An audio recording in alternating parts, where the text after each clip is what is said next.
coming this evening and this cold winter night, and I really appreciate you taking the time from your families to be here.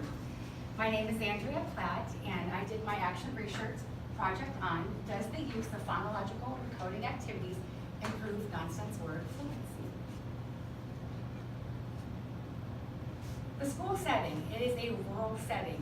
In fact, it is so rural that there are chickens out on the playground if you go outside. And there has also been a pony that has gotten loose from a neighboring farm. So it's very rural. The enrollment is approximately 259 students in grades kindergarten through 4th grade. There are about three teachers for each grade. The student-teacher ratio is about 12:1, and about 20% of students receive either free or reduced lunches. The ethnic diversity, according to my graph here, about 98% are Caucasian and 2% have 2 or more races. The classroom setting and notification. So I did my first 8 weeks in 1st grade. There were 18 students. 11 of those students were boys and 7 of those students were girls. 3 of them had IEPs for speech. All students are English speaking. And I notified the families through my introductory letter, which I have up here, but it also says, if you wish for your child to be excluded from pictures and videos taken during lessons, please sign and send back to school. And it's on the bottom, it says, then you put their name. I do not give permission for Ms. Platt to take photos or videos of my child for a student teaching and research or portfolio. So pass that around. So why nonsense word fluency? Well, first I consulted with my cooperating teacher, and she advised me to talk to the other 2 teachers because this was her first time teaching 1st grade.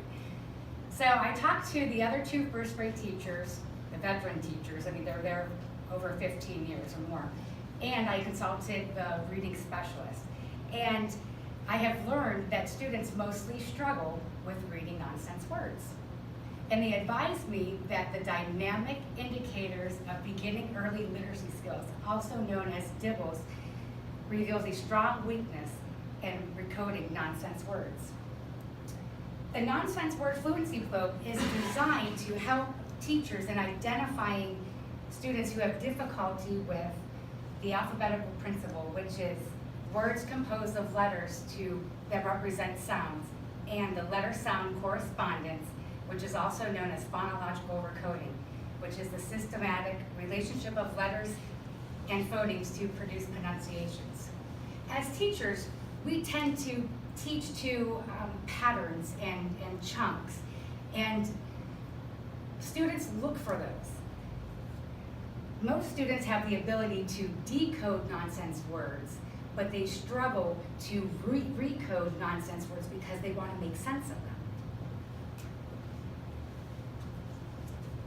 So in doing my research for the literature review, for the most part, my findings were consistent with what I was reading about using a variety of activities to improve nonsense word fluency, in which I'll explain a little bit more about these, but some used incremental letter sound rehearsal, sound boxes, the multisensory approach, peer tutoring with each other, and I did work in small groups. Another study, I found controversy. When monitoring early reading development in 1st grade, researchers produced a comparison of nonsense word fluency and word identification. And it was determined that word identification was a better indicator for struggling readers than it was for nonsense word fluency. Finally, studies have revealed that the use of nonsense words, or we can call them pseudo words, in students' literacy instruction achieved higher scores on assessments and showed more growth than compared with a group of students who focused on just real word development. And I'll show you, I also did some activities which the students had to create a word and then sort the word. Is it a real word or a nonsense word? So the procedures are a crucial part of this project as outlined here in my methodology. So first we have, how does the use of phonological recoding activities improve nonsense word fluency? So first, I administered a pre-test of 50 nonsense words, and were given a 1-minute time limit to read as many words as they can. And I was listening for the correct letter sound, and then they'll do the correct letter, they'll sound it out, and then read the word for me. So the first, weeks 1 and 2, I had these workbooks here. Now, this is out for you. Now we practiced, and these were also sent home to the families. So these are workbooks that we practiced together.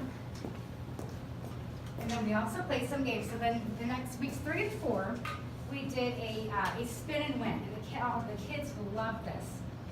So they each had a board, and I learned this one trick. It was really neat, because I'm like, oh, how do I get those brass fasteners? Well, they taught me you don't need the brass fasteners, Miss Platt. You just take a paper clip and a pen, and they can just spin. I'm like, oh, that's a great idea.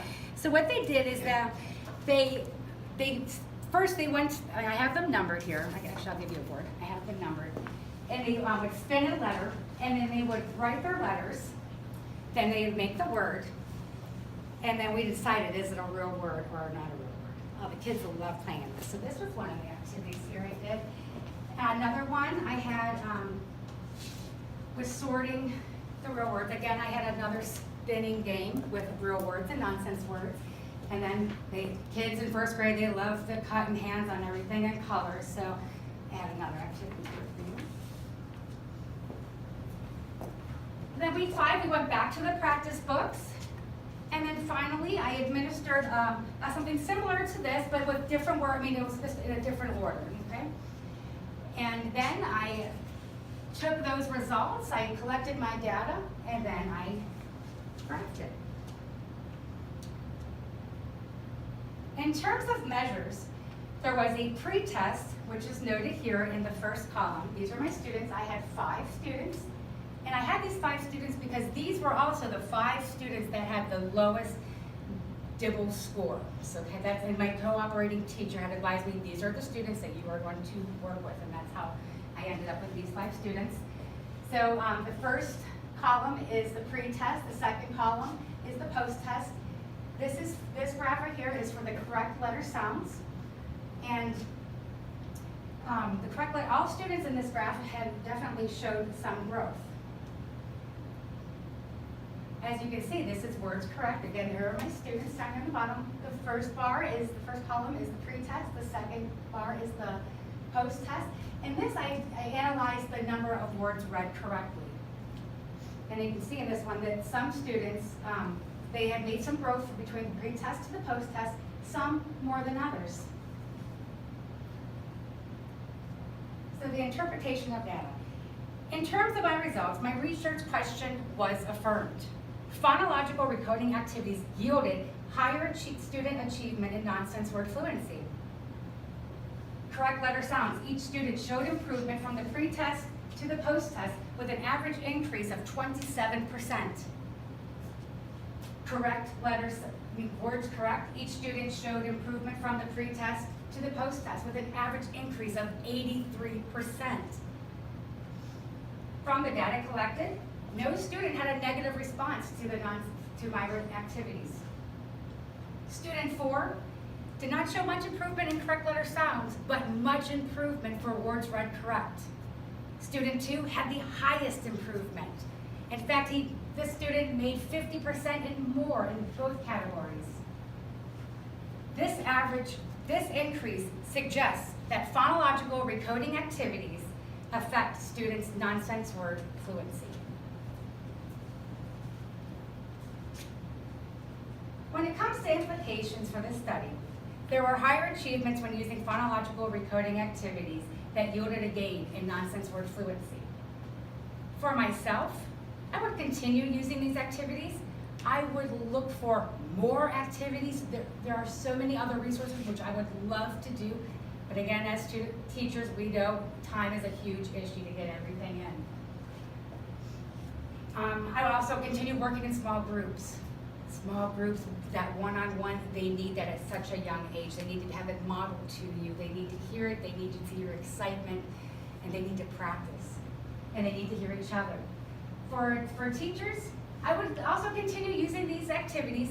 Maybe teach this in a whole group, that phonics is huge and blending, so one-on-one phonics would be a great idea.